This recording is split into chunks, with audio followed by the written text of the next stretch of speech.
Good morning. I'm doing a woodworking machine video. So I bought this old Rockwell Delta lathe that came from my high school. So it was actually a three-phase, three-quarter horsepower motor. So three-phase 208s, 208 volts. And in order to make it work in my shop, I had to have a phase converter. Take it from 240 to 208. And I thought I was having issues with the switch, and it was kind of sticking because the motor wouldn't stay engaged, and ended up being contactors in here.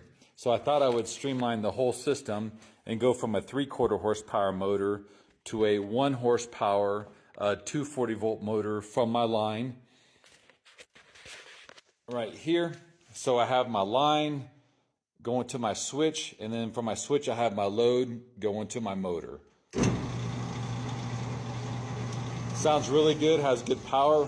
Right now I have a temporary switch in here just to make it work, and then tomorrow the Delta Rockwell replacement goes in there to make it look original, even though this is a heavy duty 30 amp switch for motors and pumps and so forth.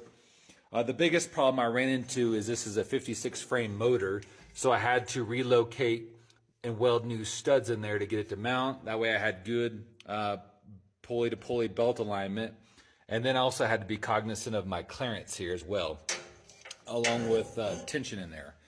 So it was a little tighter fit, but it works well. I'm excited.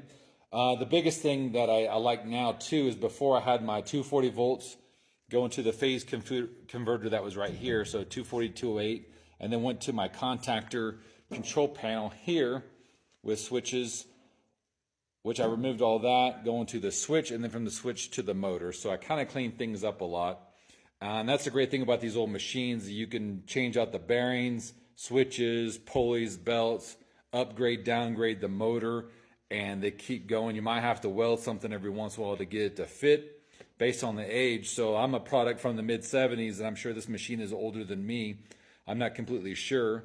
But if I maintain it and keep buying parts for it, it'll probably outlast me. So I hope you enjoyed the video. And before anybody asks, yes, I do have electrical background. So take care. Thanks for watching. Have a great day.